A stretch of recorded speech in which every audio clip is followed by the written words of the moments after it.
Chainsaw Man Chapter 167 continues to prove that just when you think that the series can't get any more deranged and horny and dark, it does just that, and it does so by leaning directly into the very thing that makes Chainsaw Man so misunderstood, which is it embraces the horny side of Denji's character. This chapter will forever be known as the happy ending chapter, the hand job chapter, but there's a lot more to this chapter than that because it continues to build on the dehumanization of Denji's character and his trauma, and it touches on some very serious themes, but only a fan of the series who has read the series very closely will catch on to that. So we open up the chapter with Denji and Yoru in the back alley, and they're both covered in the rain that was just pouring, and Yoru is grabbing hold of a knife to carry out her offer from the last chapter, which is to cut Denji's penis off, and she tells Denji, just go ahead and whip it out, which at this point you're probably laughing so hard that your sides are splitting, but this is where it gets interesting. Denji figures out that Yoru really literally means to cut his penis off and believes that releasing him from his sex drive will allow her to fight Chainsaw Man, and Denji, upon realizing this, begins to start fighting her off because, like any sane hot-blooded male, the idea of losing his little Denji Jr. has him completely on the other side of Yoru's plan. This leads to Denji getting the one thing that he has always wanted, a girl touching his private parts directly, because Yoru just shoves her hand into his pants and starts touching him everywhere down there, as she says she will crush his balls if it means bringing out Chainsaw Man. Yet this moment brings up a scene that was a Chekhov's gun from earlier that is finally fired off, which is Yoru as she's grabbing Denji's balls. She recalls that she and Denji, they kissed before, and Denji doesn't realize what's happened here, which brings us to something that we've speculated for a while now. The possibility that Yoru, despite her tsundere act, she might very well have caught feelings for Denji, just the same as Mitaka, and the way that Fujimoto is drawing Yoru's eyes, damn near wide-eyed in shock as she says that they've kissed, it lays it on thick for either a future Chekhov's gun or it's a giant misdirection, which I'm going to explain to you why later in the review itself, why I think this might be a misdirection. This leads to the two of them sharing another kiss, this time in the rain, and this whole sequence here is just a brilliant display in using paneling and the expressions of characters to convey the emotions of the scene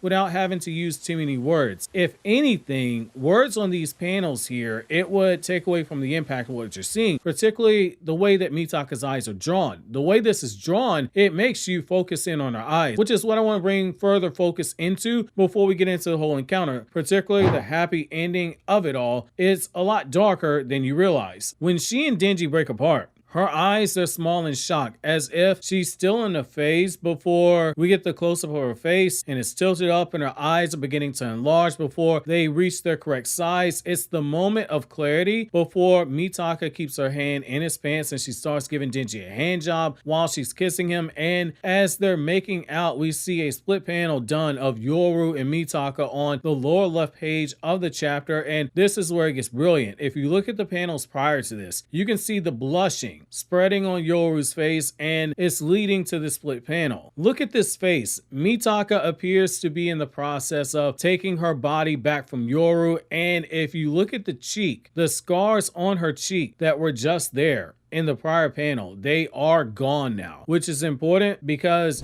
when Yoru is in control, it's the scars and the eyes that give us an indication of this. But we're seeing Mitaka begin to gain control, and when we end the chapter off with Denji having finished off on her hand, we see on her cheek that there is no scar, which means that Mitaka was the one who finished off Denji, and this is where it gets very dark. When you first read the chapter, you can't help but think that it's just Chainsaw Man being horny again, and I know I laughed when I first read it because of how quickly everything flowed, but it's upon the second read through when I began reading critically so I could script the review that things like the rainfall, a classic cinema trope that Fujimoto chose on purpose, that stood out, but also the fact that Denji and Mitaka have been both assaulted here, and the discourse surrounding this chapter just shows how desensitized we as a society have become to it, particularly when it comes to men, also women here. I'm not going to get all preachy here, but given this is part of the chapter, a key part, I am going to weigh in on it because it directly connects to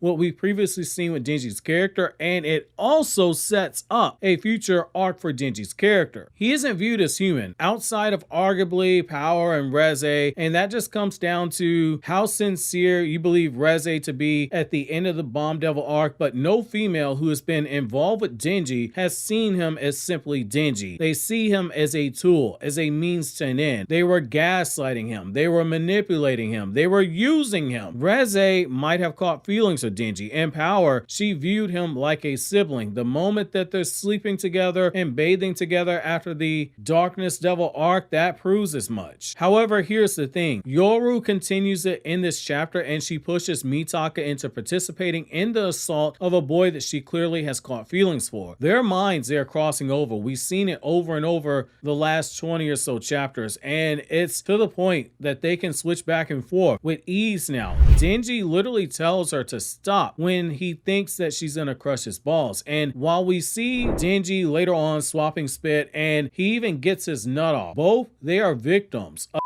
assault. And here's the thing, SA victims will tell you that they have complied or they've gone along with what was happening due to the power dynamic, and that their bodies betrayed them due to the stimulation, and Yoru definitely checks off a lot of these boxes. Now, to take this further, here's how this fits into further nuances of Chainsaw Man's writing. Fujimoto is touching on a sensitive subject. He's using shock value and he's not pulling punches. That is to be expected. But if we go back to the last chapter, we can see the setup. Denji tells Mitaka that he can never go back to how things used to be, yet this chapter proves the more things change, the more they stay the same. He was viewed as being less than human by the Yakuza and by Makima, especially Makima. Yoru is Makima's sister, and she basically did a more direct thing than Makima did, whereas Makima was more subtle and she was dangling the prospect of sex in front of Denji. Yoru flat out gives it to him in the form of a hand job, but this is where the Mitaka thing comes in. Mitaka and Denji, they look like there might have been some mutual attraction there, but all that's gone now. They have both suffered a shared traumatic experience that is going to come from having participated in this event. Even worse, Denji thinks that it's Mitaka because he can't see the difference between Yoru and Mitaka like we can. This is dramatic irony at work. This puts a very real obstacle in the road for these two if the story is making you think that it's moving towards them being a couple eventually, especially considering Mitaka took back control right when Denji got off. Look back at the last chapter. Mitaka called Denji a pig who is more worried about sex than he was Nayuta, and she's got this guy's cum all over her hands now. The jizz of the guy that she was previously trying to save. But now someone like Mitaka has reason to shut herself off and build a wall between herself and Denji, potentially open up the door for Yoru to make him into a weapon for battle against death that is looming, because the stronger the attachment to the weapon, the stronger we're told the weapon will become, and Mitaka's feelings for Denji, that might do it. Taking it a step further, when we go back several chapters ago, what did Denji say about Mitaka? He said that his kiss with her was the first time in his life that he didn't get hurt by a woman who seemed interested in him. She no longer was an exception to the rule that Denji viewed her as.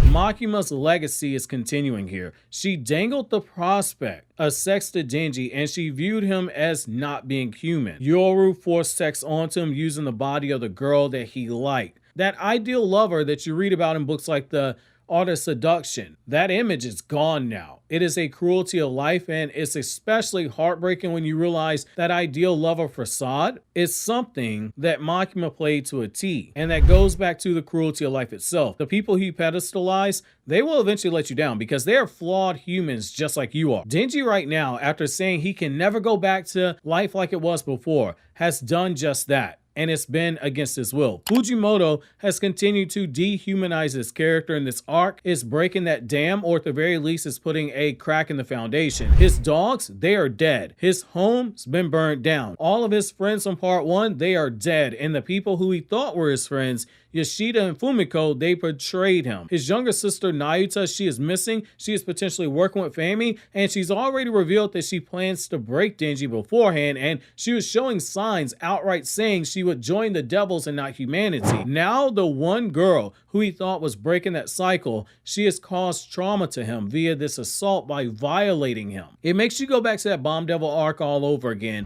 where Denji says, why doesn't anyone just love him for his Denji heart? Why doesn't anyone want his Denji heart? He thought he found a girl who did just that, and he might very well have found her, but Yoru just messed all this up. This has potential to push Denji into a corner to make him become Chainsman again. Think about the panels where he tells us, "This is where it hurts. Just right. Damn, do I feel good." For someone who hasn't handled his trauma from part 1, and we're shown via the Falling Devil arc that he still has that trauma, he's going to be pushed to become Chainsaw Man, and you can't help but wonder if this is an outcome that Fami expected, even if the twists and turns literally in Denji's pants were not part of her plan. Denji might be on the precipice of rejecting his humanity, accepting becoming Chainsaw Man, and that combination of hurt between Mitaka and Denji might make him into an ideal weapon, and it makes saving Denji, as Mitaka said in the last chapter, where she said she'd save him no matter what, it holds new meaning.